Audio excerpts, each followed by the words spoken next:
Hi, everyone. Welcome back to The Torch. This is Jake Roberts. And I am Kimberly Rowland, and we are super excited to have a very special guest here today, Stefano Santarelli. Stefano is the co-founder of MySpot, and he is visiting Arizona this week from Rome, Italy, my former home. Stefano graduated from Roma Tre University in management, and he fell madly in love with his job. He's passionate about numbers, photography, cooking, and poetry. Stefano loves meeting new people, listening to different points of view, and discovering new topics. His motto is learn as if you were to live forever, and his objective in life is to find and defend Ikigai, the Japanese for a reason for being. He aspires to become as relentless as water, and when he gets the chance, he really enjoys running. So welcome to our podcast. Hi. Thanks for being here. Thanks for hosting me. So whenever anyone comes onto our show, even if it's somebody that we know really well, so last week, Jake and I interviewed our boss, but we always like to know a little bit about someone's backstory. So talk to us about where you were born and what it was like growing up, Stefano. Okay, perfect. So I have born in Italy, clearly in Rome, and I have spent a lot of time in my life at my family's coffee bar. I have done quite everything there from study, working, romantic dinner, LAN party, everything that is possible to do. And I think that it has been really an incredible place. There I have learned how important it is to be passionate about love, because my family go there not because they needed money, but because they really enjoy what they was doing, and this is what I'm trying to find in my life, and actually create firm and develop businesses. I think it is my mission. So your family opened a coffee bar in order to bring people together. We have had a coffee bar for 50 years. My family has always had a coffee bar, and that place was in a business neighborhood, in a business zone, so only employees get there. And the point is that when only people that really knows you come to that place, you really need to get along with them, enter in contact, and do something more that provide them food. You need to provide them an experience. Yeah, that's very true. So I think the neighborhood, because Stefano and I got to chat earlier, where his family coffee bar is, it's not a super touristy part of Rome. And so you must see a lot of business regulars, like you said, and it's all about relationships, really, with any type of business. But I think especially in food and beverage, when we talk to entrepreneurs who have started food concepts, it seems really important that you have a relationship, because there's so many places you could go for your coffee or for your food. It's like you really have to earn somebody's business, right, to get them to come back and dine with you or spend their money with you, right? Yeah, you really need to provide something more than food. You really, that place was our home, and we like to be very welcome for everyone that was visiting us. Yeah. We was a family. We wasn't a bar for sure. Yeah. Nice. So Jake and I are also huge lovers of coffee, and we talked earlier that American coffee is, in my opinion, not as good as Italian coffee, and I can say that because I've lived in Rome. So what was the specialty? Does the bar have a specialty? Is it a cappuccino, a latte, or just espresso? My brother has been the barman since I was born, so he was really good at preparing espresso and cappuccino. In Italy, there are not a lot of variants of cafe, because people love traditional coffee and traditional cappuccino, but the ciambellone of my mother, a traditional cake in Italy, was incredible. Nice, that sounds good. I'm like craving coffee now that we're talking about it. Oh, just like a real espresso, or they would just call it like un caffè in Italy, just a little espresso, and you drink like 1,000 of them a day, right? You just keep drinking them. But it's different, right? Because Jake and I, when we get an iced coffee here in the U.S., it's 32 ounces, 40 ounces. It's like so much coffee, and it's just a lot of it's water, really. Oh, yeah. You enjoy the ice kind of melting throughout the day, and it waters it down. And I don't know. I like that. I make my iced coffee last until there's nothing left. I don't throw away ice. Yeah, you drink I just slowly sip on it throughout the day. I like that for some reason. We'll get you to try. It's becoming popular in the United States in the last year, a shakerado. And that is like such a hipster drink right now, but it's very much just like the espresso brewed, and they put it in... shaker. Yeah, a shaker. And they shake it with ice and sugar, and it makes it foamy. Like you would almost like a frappuccino, but it's not blended, and it is so good when it's hot out, and it's so easy to make even at home.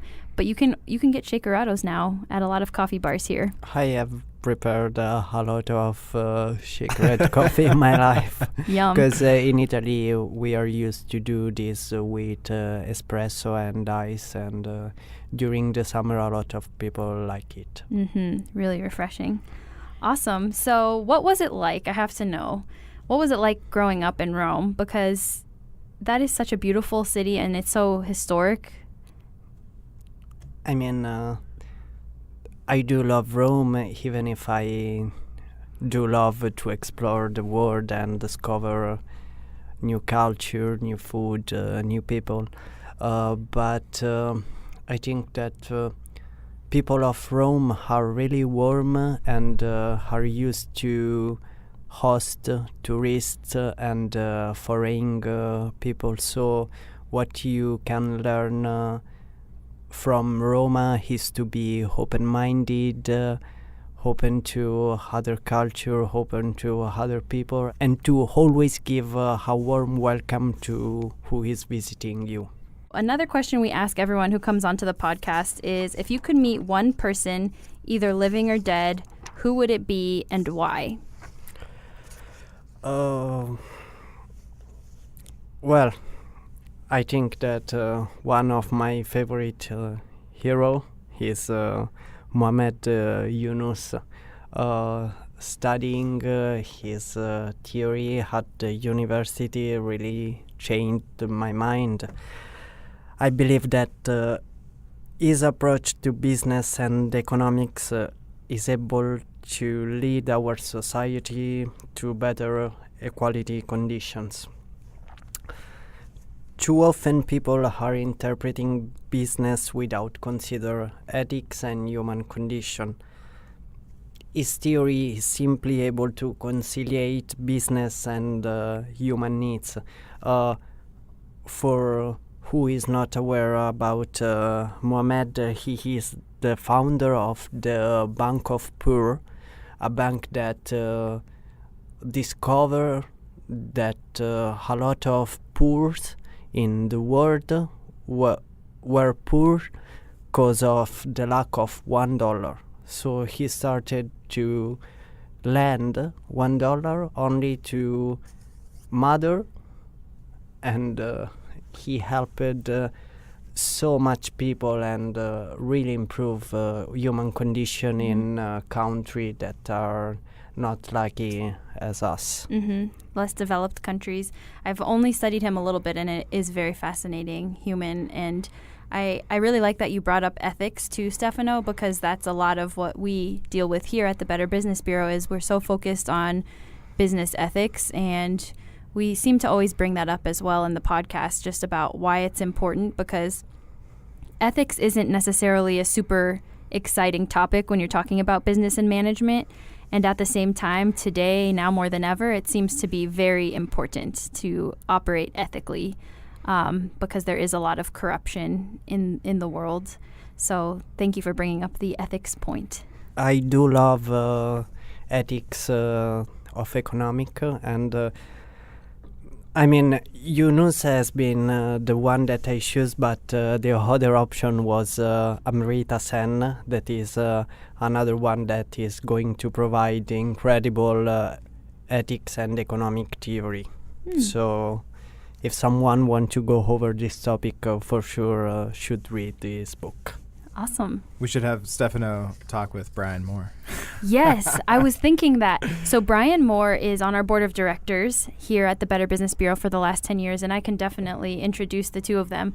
But he is the president of Conscious Capitalism Arizona, the Arizona chapter, and their premise in a nutshell, we haven't had him on the podcast yet, so I don't want to give a spoiler and totally ruin it, but conscious capitalism is basically talking about how you need to put the needs of your employees and the good of people as part of the mission of your business, and not just solely to make money, but to make money so that you can improve the lives of others and then use that money to give to charity or to do good with it. And that's really the premise of the conscious capitalism movement. And I know they're hosting their international conference here in Phoenix in April of 2019. So that would be a great connection point too. I think that's pretty interesting. It's a really unique kind of interview so far in the podcast because you are actually a person who's in the middle of starting your business, right? Yes, we are starting MySpot. I'm running MySpot. That is a platform that aims to make networking easier and support who is an entrepreneur.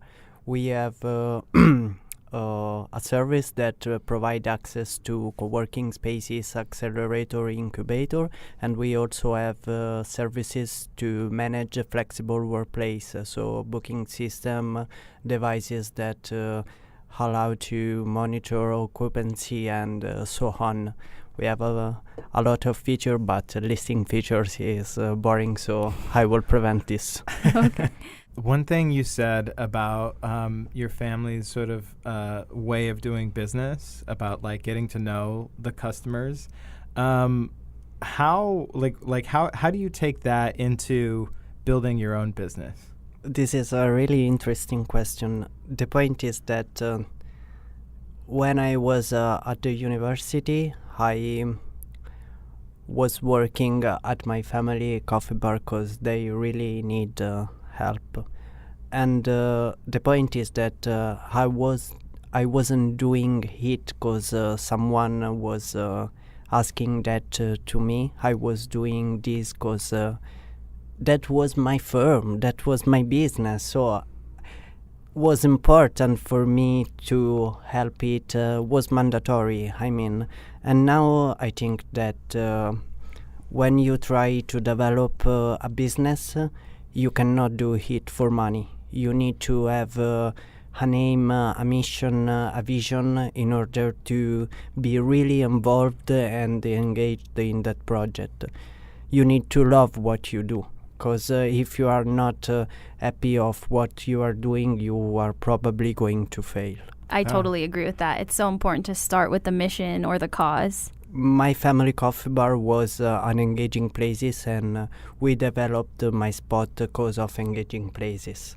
I really need to spread all over the world places that are able to connect people, to make a moment enjoyable, to help you in what you are trying to do. Mm-hmm. So this is the reason that is leading me to work as harder as possible in order to make MySpot a successful startup. I don't care about money. That's really interesting, Stefano. Talk to us a little bit more about MySpot and how you ended up in Phoenix, Arizona, of all places, this week. Okay, so MySpot has been selected by the German Marshall Fund for the YTL program. MySpot is a platform with three souls. The first one is a map where you can identify and access co-working space, flexible workplace, so you can book a meeting room in order to meet a client, or you can try to buy a hot desk for a day, or you can rent a monthly desk. The second soul is a platform designed to manage a flexible workplace, so you can have all your kind of spaces listed. You can book them, you can share it with everyone else that is living in the same workplace. And the last soul, that is my favorite soul is an ecosystem, what we call MySpot ecosystem.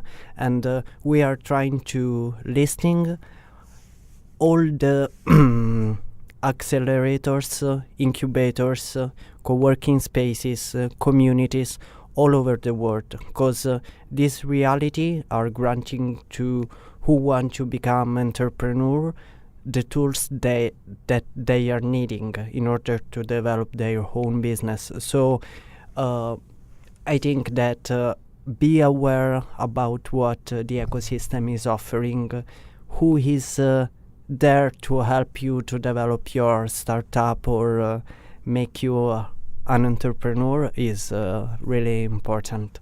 So everything is aimed at connecting people with workspaces and the broader entrepreneur community. For example, here in Phoenix, there is Codes. Jenny is my mentor for the YTD program, and Codes is not a space, it's a community where you can meet other people that are trying to be entrepreneur like you, that are doing something incredible. There are events.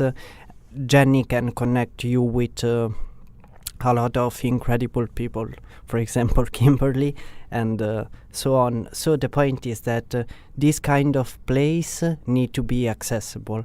I just need to know that they exist, that they are there for me, and that I can have access to this kind of place just with one click. Why do you think it's important for entrepreneurs to connect like this? I was firmly convinced that networking is really important before the YTL program, but after the YTL program, I think that this is the most important thing in order to be an entrepreneur, to be able to connect with other people, because you need feedbacks, you need different point of view, you need to cooperate.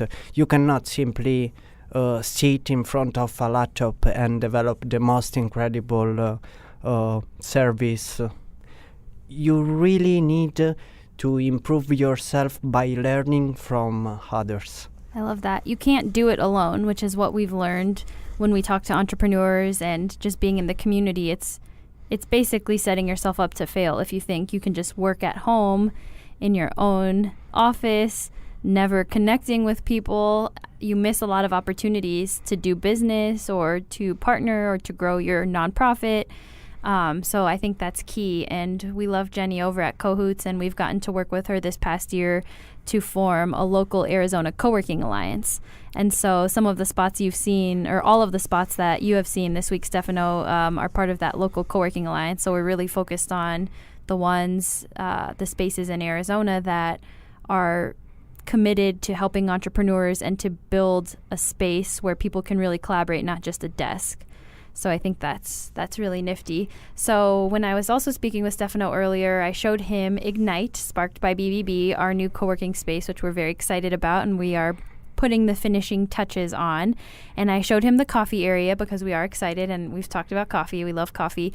And I asked him about maybe some of the amenities or perks that they have at the co-working space in Rome. And I was so excited when he told me what they give for free in the space, because this tops any perk that a co-working space in Arizona at least has. So can you please reveal what you give people for free? Yeah, for sure. MySpot is currently funded by a company in Rome that is EFM, a real estate managing company that is leading the Italian market to the digital transformation. And in our headquarters, we have free ice cream and a lot of space where we can enjoy an ice cream and share a moment with our colleagues in order to share idea and create something new. Free gelato in the co-working space. And again, because Jake and I are foodies, and I think we have foodies that listen to our podcast, what are some of the flavors we need to know that are offered? You said before pistachio for sure, but we have 20 kind of gelato always available. 20. 20. Oh my gosh. Okay, you name them. Daily refilled. Can you name them in Italian? This is just this is just to humor me to test. Name them in Italian and I'll try and say what it is in English. Pistacchio, Pistachio, nocciola, hazelnut.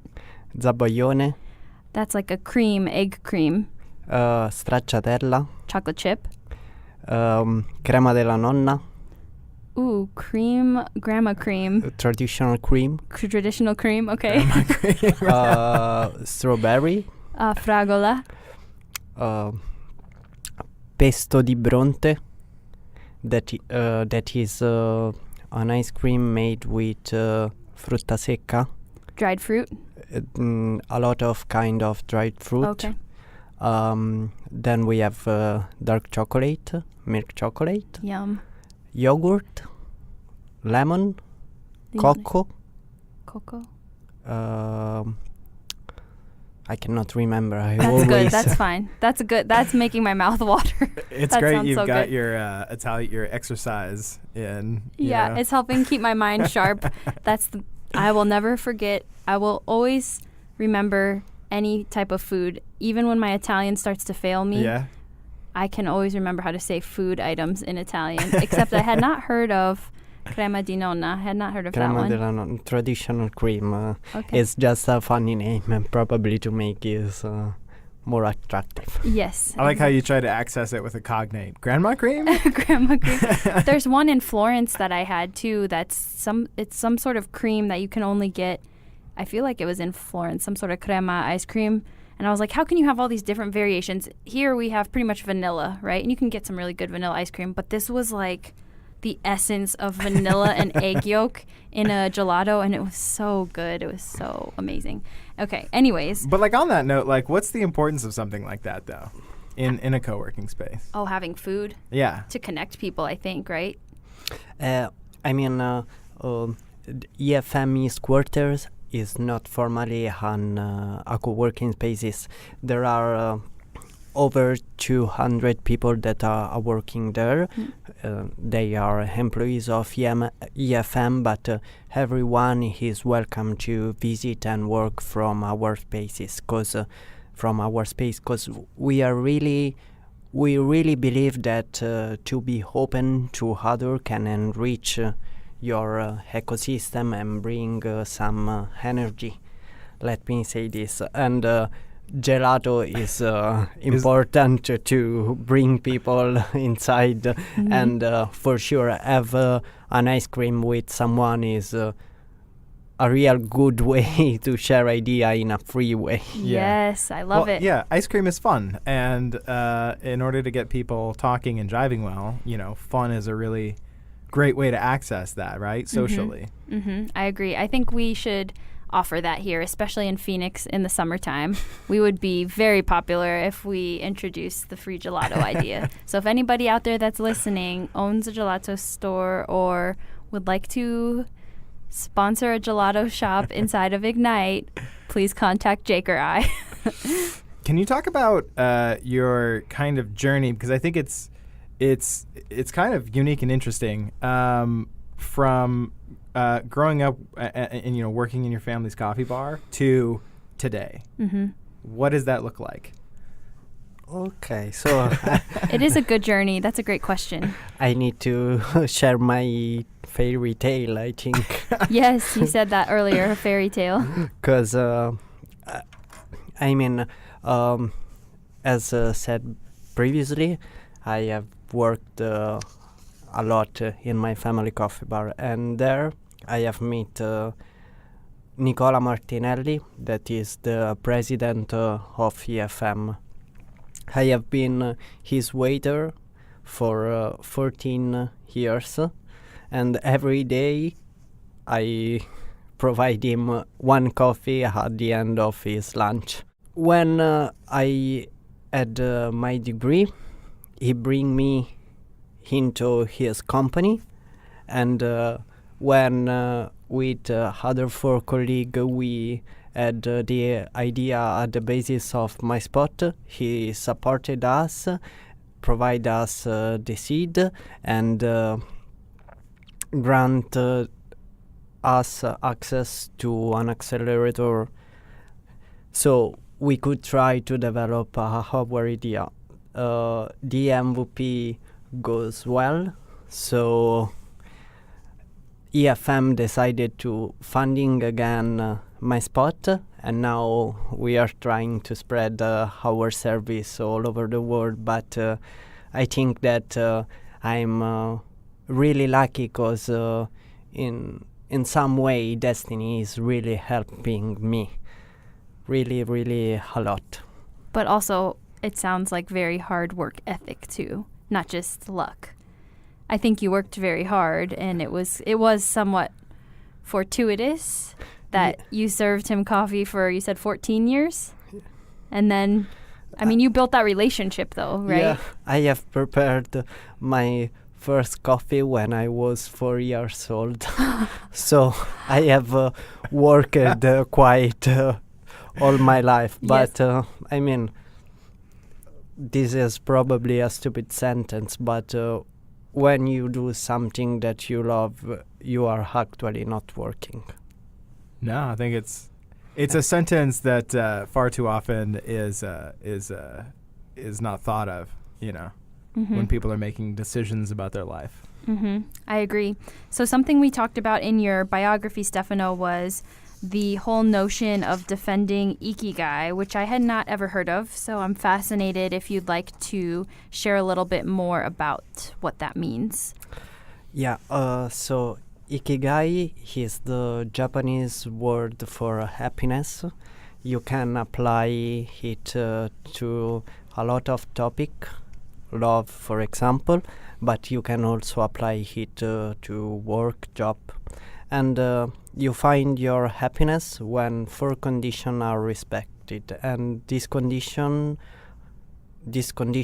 are you do something that you love, you do something that you are good at, you do something that is helpful for someone, and you do something that is able to provide you money. You need to earn a wage in order to live, actually.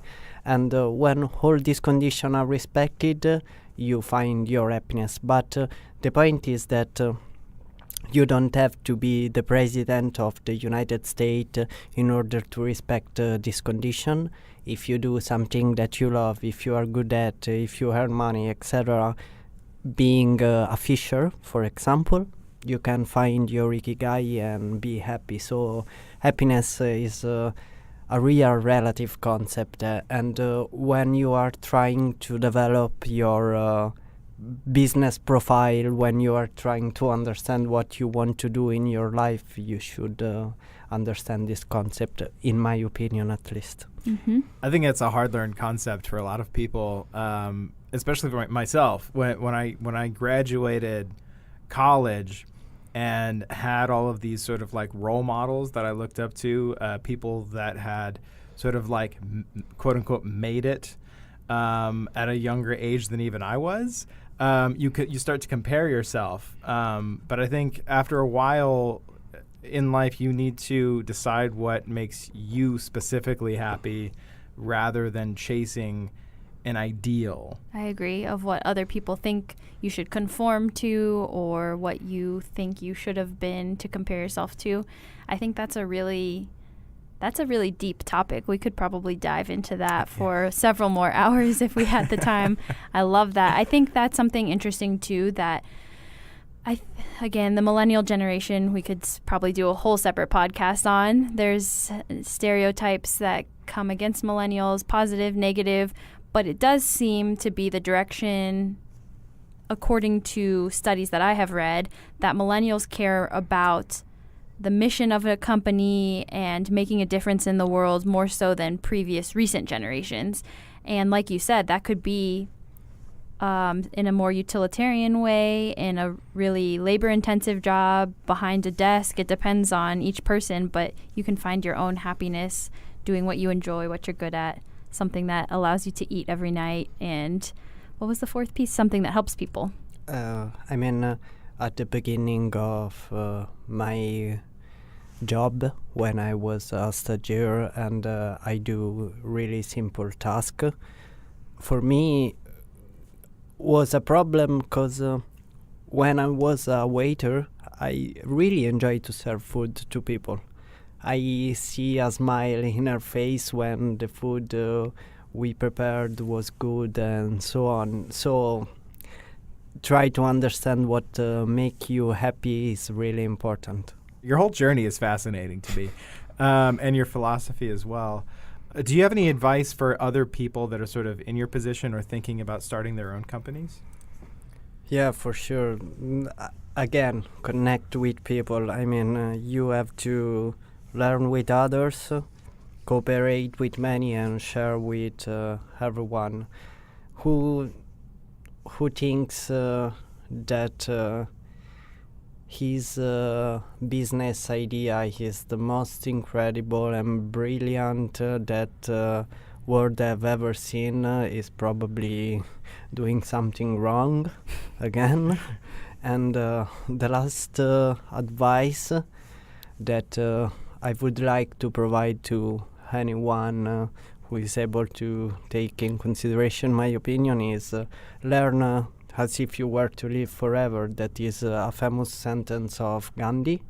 And the point is that you should try to be a better person than yesterday every day in your life. And the only way that you have to be a better person is learn something. You don't need to learn something that is useful, but you need to learn something.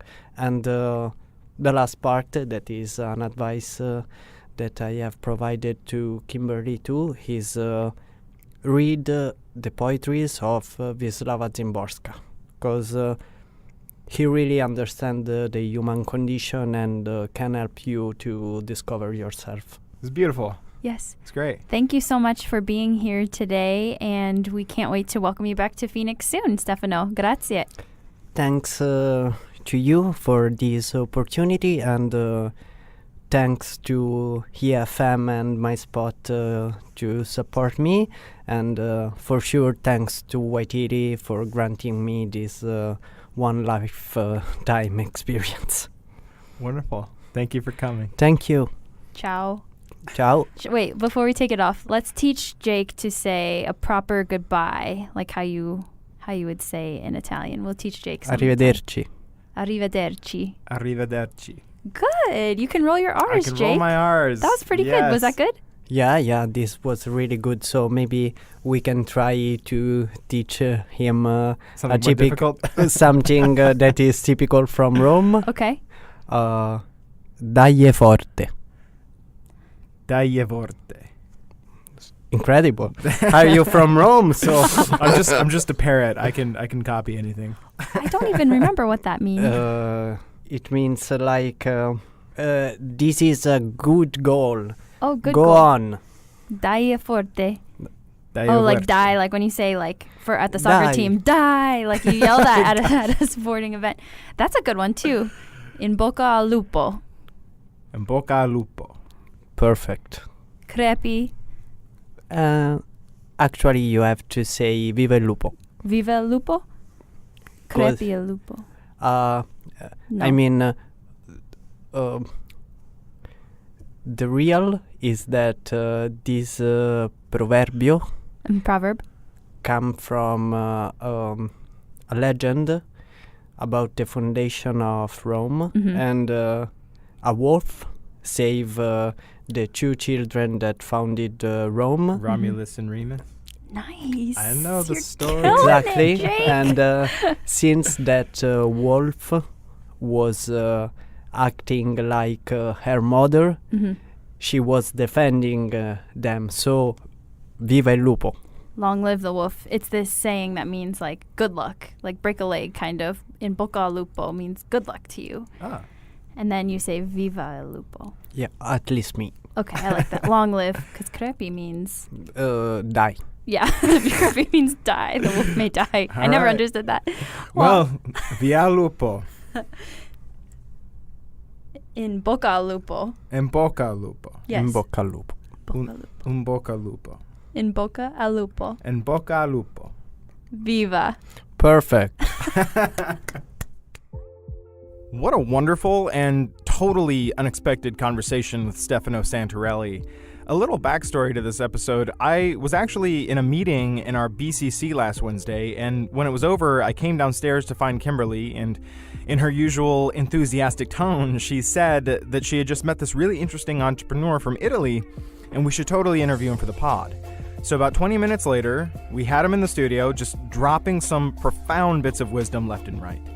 You know, I'm not a religious person, but I do believe that there are angels that come into our lives from time to time, and these angels, they can set us on a new path or open our eyes to something perhaps we always knew was there, but for some reason or another couldn't quite see it. I think Stefano is one of those angels, and I wish him the best on his life's mission of bringing people together. Some good news this week. Our Integrity Online auction to fund scholarships for ethical youth has reached its goal with a final count of $10,420. I'm sending out a very special thank you to all of the businesses who donated to the cause, as well as all of our bidders. We've got another event on the horizon. Our BBB Maricopa County campus is celebrating its 80th anniversary with an open house on November 1st from 4 to 7 p.m., and it is free for all members of the community to attend. If you plan on doing so, please register on our Eventbrite. We have a bit.ly link that I'll try to include in the show notes, but just in case, you can find it at bit.ly/80thBBB. That's bit.ly/80thBBB. Thanks for listening, and if you enjoyed the show, please subscribe, rate, and review us anywhere you listen to podcasts. Watch out for those angels, folks. They're out there, and you'll find that they'll drop in when you least expect it.